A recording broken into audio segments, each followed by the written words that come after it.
Bom dia, meus amores. Sejam bem-vindos a mais uma aulinha de artes.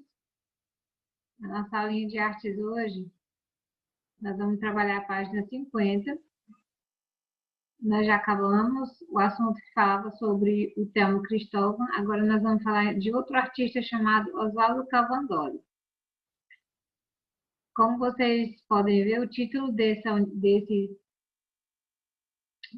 texto diz: podemos fazer um desenho que se mexe e faz sons?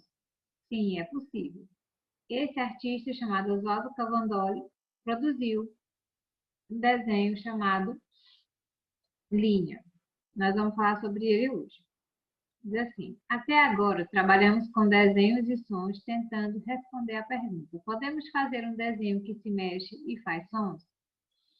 Já fizemos desenhos que registram movimento e gravamos paisagens sonoras, reconhecendo os sons que nos cercam. Vimos que os desenhos são feitos de pontos, linhas e formas de diversos tipos.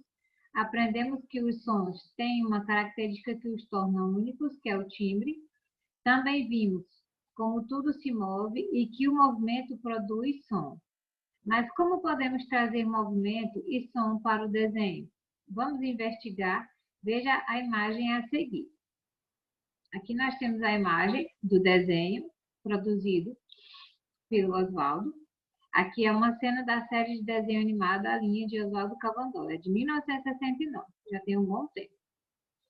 Essa é uma cena de um desenho animado. Você conhece outros desenhos animados? O que geralmente encontramos neles? Pinte as palavras corretas. O que nós encontramos nos desenhos animados normalmente? Desenhos, movimentos, som, personagens e história? Sim, tudo isso aqui nós encontramos nos desenhos animados hoje em dia. Mas melhor do que ver essa imagem aqui é assistir o desenho, né? O desenho produzido pelo artista Oswaldo Cavandoli.